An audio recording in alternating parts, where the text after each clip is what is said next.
Well, howdy do, buckaroos.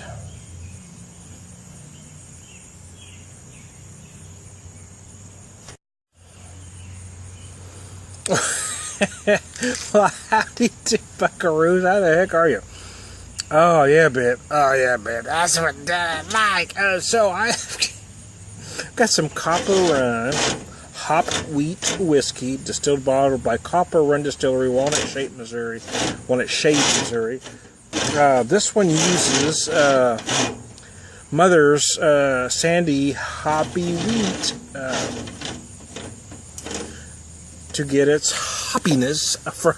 I don't know the exact process, but I know somehow that beer has something to do with this whiskey. How about that?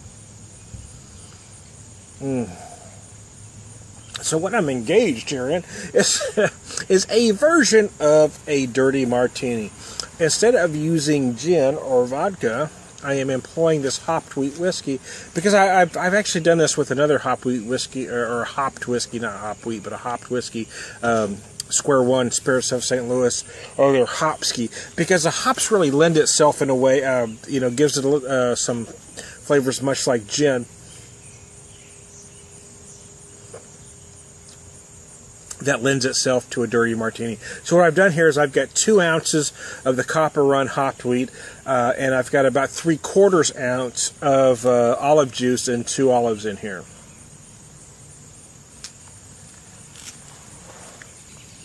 Making this a very drinkable, very nice summer drink. You can tell it's whiskey. You can tell it's not, gin or vodka, but it is light.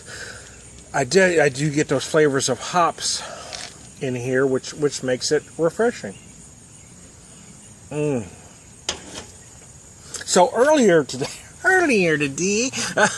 actually not too long ago though, I did a video with Dale Roberts of Craft Beer Central for a barley wine he had sent me from Crazy Mountain Brewery.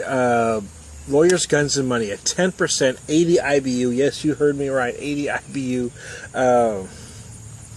barley wine. It was just absolutely amazing. So I didn't have anything to drink for about an hour, kind of rest a little bit. Now it's hot, I'm going to relax and have a dirty martini. So that's what I'd be doing right now, man.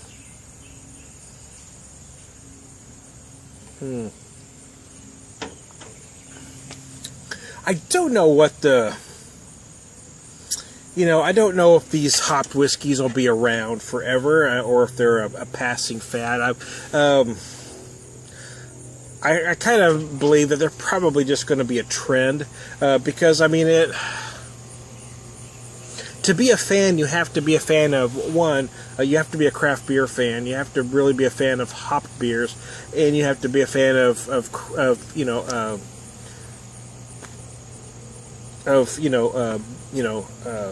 fine whiskey as well.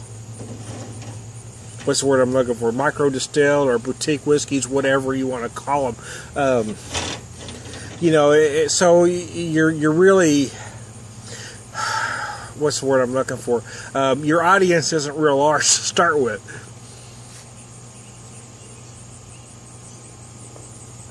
But I do find them interesting. I like the hopsky.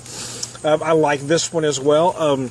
But again, whenever something's similar, people always ask you which is better. They're really 2 different types of whiskeys, so it's really hard for me to say. It would be depending on what you're looking for.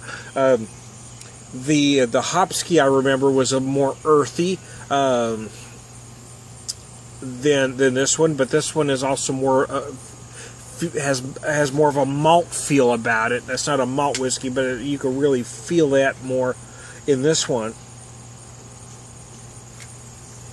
As to say, let's just say this one feels more balanced. I feel the whiskey with the hops more, they are as one. they come together. Whereas the hopsky, it's very earthy. You really feel that hop coming at you. So both are great in different ways. And if the question is, would you buy, either or both again? The answer would be, well, I would buy both again personally. I wouldn't buy them every time I buy a bottle of whiskey, but I will buy them again at some point in my whiskey drinking future. How about that? So anyway, let me end here. This is Tom the Beer Whisperer having a Copper Run hopped wheat dirty martini.